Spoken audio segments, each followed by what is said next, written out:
Thursday, and as we come to the end of our Lent celebrations and begin to look towards the celebration of Sunday morning, we join the disciples and the apostles in an upstairs room as they celebrate the Passover meal with Jesus.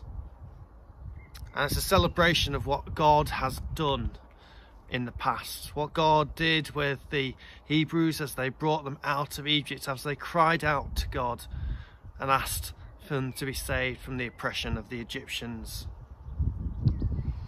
And that Passover meal is that celebration, that remembering of all that God has done for them in the past. Remembering that God is still faithful to them.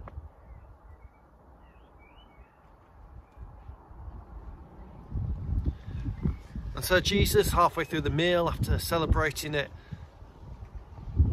he gets up and he serves those around him. He gets up and he washes the disciples' feet. He shows them an example of what it is to be a true leader. He teaches them it's not enough just to tell people how to live, but it needs to be demonstrated. They knew that he was special. They knew that he was the Messiah, and yet he washed their feet. God's still serving today.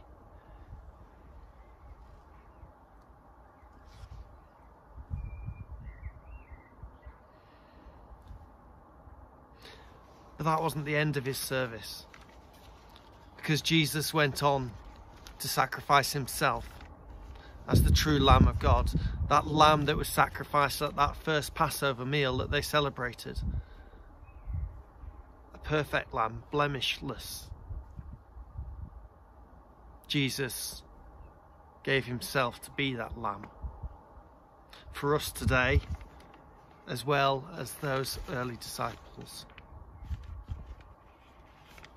This is my body and my blood, he says to them, broken and poured out for you. Do this to remember me. He continues to serve.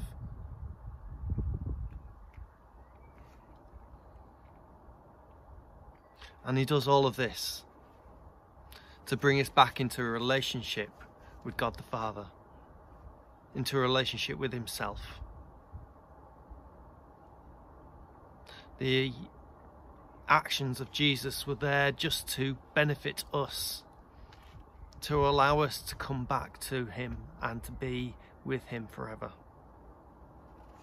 And yet in response to this sacrifice, this servant-heartedness, as they remembered all that God had done in the past,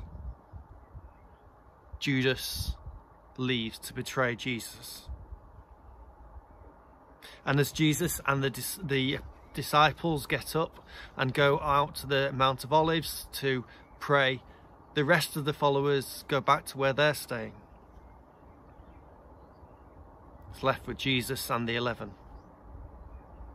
And as Jesus prays and he asks the disciples, please pray in this time for me, they fall asleep at his hour of need. Judas comes back. He betrays him with a kiss. The disciples flee in all directions. And then Peter denies Jesus 3 times.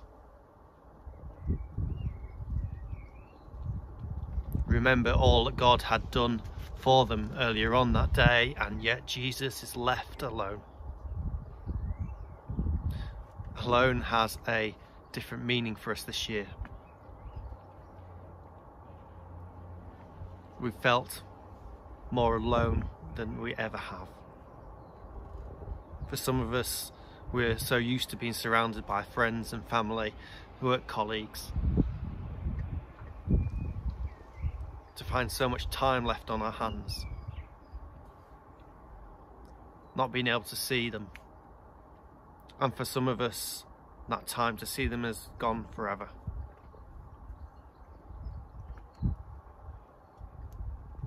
Jesus gave us a communion celebration as well, which we haven't been able to share this year either.